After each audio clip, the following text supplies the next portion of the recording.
Me chamo Mariana. Era 1998, eu tinha 22 anos quando aceitei um trabalho como babá na casa de uma família abastada no bairro de Santa Teresa, no Rio de Janeiro.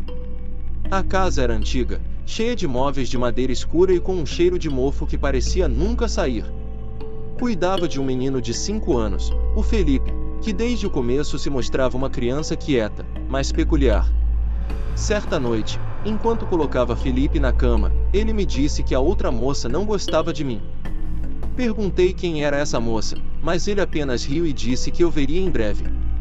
Já passava da meia-noite quando acordei com um som de passos no corredor. Levantei-me, temerosa, e fui até o quarto de Felipe, mas ele estava dormindo. Enquanto voltava para meu quarto, senti uma presença atrás de mim, mas quando me virei, não havia ninguém.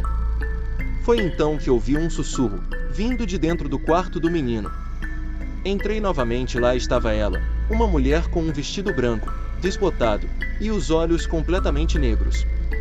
Ela se inclinou sobre Felipe, acariciando seus cabelos. Quando me viu, deu um sorriso que gelou meu sangue e sussurrou: "Ele é meu." Fugi daquela casa no meio da noite, sem olhar para trás. Nunca mais ouvi falar de Felipe ou da família. Até hoje, quando lembro daquela noite, sinto um frio percorrer minha espinha. Me chamo Sara. Eu era uma estudante estrangeira em Londres em 1972 e precisava de um trabalho para pagar as contas. Consegui uma vaga como baba de 2 gêmeos, Emily e Oliver, que moravam numa mansão antiga no bairro de Kensington.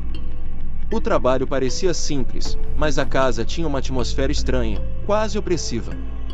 Certa noite, enquanto eu lia uma história para os gêmeos dormirem, Emily perguntou por que a outra não lia para eles. Intrigada, perguntei de quem ela estava falando, mas ela apenas se encolheu na cama, sem responder. Mais tarde, naquela noite, acordei com o som de risadas infantis vindo do corredor. Saí para ver o que estava acontecendo e vi uma figura pequena correndo para o quarto das crianças. Corri atrás, mas quando entrei no quarto, não havia ninguém, exceto os gêmeos, dormindo profundamente. Foi então que ouvi um sussurro atrás de mim. Virei-me rapidamente e vi uma menina, pálida e com roupas de outra época, parada no canto do quarto. Antes que eu pudesse reagir, ela se desfez em uma névoa que rapidamente se dissipou. No dia seguinte, quando fui falar com os pais, eles me contaram sobre a antiga baba que havia trabalhado lá décadas antes e que havia morrido tragicamente na casa. Pedi demissão imediatamente e nunca mais voltei àquela mansão. Meu avô sempre contava histórias de sua juventude, mas uma delas sempre me gelava o sangue. Quando ele tinha 15 anos, trabalhava como ajudante na fazenda de uma família rica na região de Campinas. Eles tinham uma baba que cuidava das crianças, mas algo na mulher sempre parecia estranho para meu avô. Certa noite, ele ouviu barulhos vindo do quarto das crianças e, curioso, foi espiar. Ao abrir a porta, ele viu a baba, mas ela estava diferente. Sua pele estava pálida como se seus olhos estavam fundos e vazios. Ela murmurava palavras incompreensíveis enquanto balançava o berço de um dos bebês. De repente, ela olhou diretamente para ele, e o que ele viu foi suficiente para fazê-lo correr. Seu rosto estava distorcido, como se ela fosse outra pessoa ou algo além de humano. Meu avô pediu demissão no dia seguinte. Anos mais tarde, descobriu que a baba havia sido encontrada morta em circunstâncias misteriosas pouco tempo depois. Até hoje, ele acredita que o que viu naquela noite não era a mulher que conhecia, mas algo que a possuía.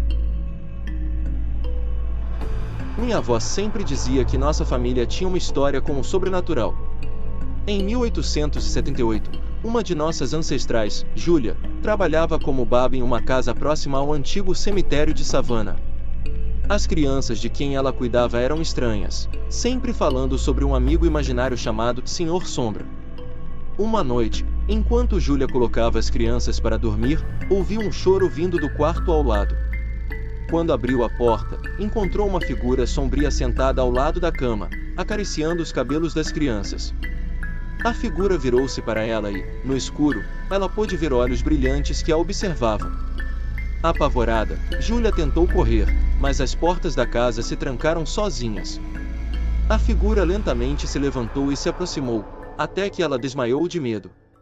Quando acordou, estava sozinha no quarto, mas o ambiente estava gelado e o relógio havia parado exatamente às 3 horas da manhã. Depois dessa noite, ela nunca mais foi a mesma.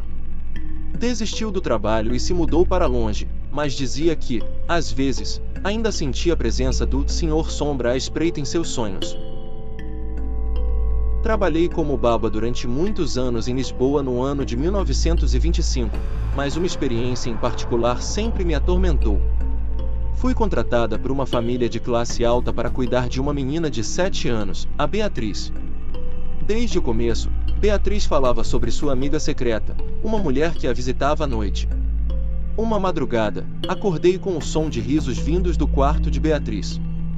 Quando entrei, vi uma mulher de cabelos longos e desgrenhados, sentada na cama, contando histórias para a menina.